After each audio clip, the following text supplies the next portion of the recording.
আব্বা একটা প্রশ্ন দীর্ঘদিন যাবত আমার মনের মধ্যে জাগে। বিষয়টা হইলো আপনি আমার চাইতে কত বছরের সিনিয়র হইবেন? না হ্যাঁ আমি সঠিক কইতের মনে তোর মার দে জিগেই দেখিস। হয় আব্বাই হইছেন কত তারিখ? ও মার দে জিগেইলি পামো মার আবার স্মরণ শক্তি ভালো। এ লেরের ফো এখন ওই বেরবেন না হইয়া কাম থাকলে কামে যা। তবে আমার একটা আন্দাজা আছে, কারণ আব্বা যেকালে বিয়ে করছেন হেকালে তো 16-17 বছরের বেশি বয়স আপনার হয় নাই। শুনছি যে মুরব্বীরে কয় এতে আপনি আমার চাইতে 16-17 বছরের বেশি সিনিয়র হইবেন না। আরে না অত অমু না, আরো কিছু কম অমু। আব্বা হ্যালে মুই যেটা আইডিয়া করছে এইটাই তো ঠিক।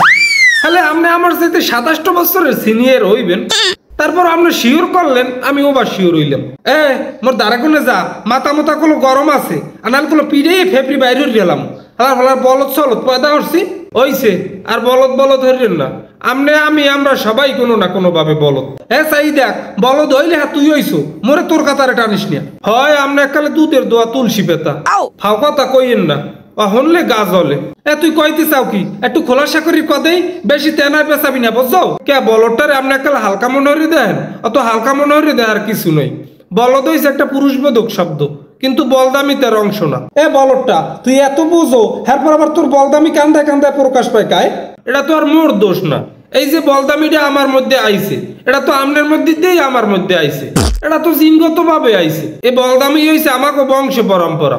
সামরা তুই দি জোয়ারের আগে ফুটকা নাচু, তোর পালাটা কি আয়? কথা কইলেই আব্বাই উল্টো ঠেলেন। মুই একটা জুনিয়র বলদ হওয়া সত্ত্বেও একটা গুরুত্বপূর্ণ আলোচনা রাখছি যা সিনিয়র হিসেবে আপনার রাখা উচিত ছিল। হয়তো হালাই তোর গুরুত্বপূর্ণ আলোচনা ও একটা মানু আর ডাইলো একটা শালুন দূর মুই কেয়ার লগে কি কওয়া ধরছি। আসলে আব্বা আপনি মানি লোকের মান দিতে জানেন না। ও একটা জ্ঞানী লোক হয়ে গেছে। এই জোতা দেহ জোতা দিয়ে পিড়েই একটা লোক কি ছাড়াই দিন শয়তানের ভান্ড যত গল। আব্বা আপনি রাগ হয় না ডিলান। সত্যি বলতে একটা বলদ হওয়ার লজ্ঞা যত প্রকার ভিটামিন প্রোটিন থাকা দরকার তা আমাকে দুই বাপ্যর শরীরের মধ্যে আছে, তা অস্বীকার করার কোনো সুযোগ নেই। ঘরের মধ্যে ও একটা পন্ডিত জেলাইছে মুই কিছু বুঝি না, আর ও একাল বেবাক রুমা বোঝে আর বুদ্ধি একাল কানের গোড়া বাইয়ে বাইয়ে পড়ে। আব্বারে কথা কইলেই আপনি চান করে ওঠেন। হনেন একটা কথা কই আপনি রাগ হইয়েন না। মকো দুই বাপ্পরে যদি ডোঙ্গায় হালাইয়ে জাল দেয় মিনিমাম 3.5 কেজি বলদ বাইরিবে, এ ব্যাপারে কোনো সন্দেহ রাখেন না। না এ হালার ফলা আজকে থামবে না। তোর না কেন নইলে তুই হোমান হবি না। তুই নাম আমার পার্থক্য নাম, তুই কোলায় কোলায় যাই বলদামি ওর যাই যা।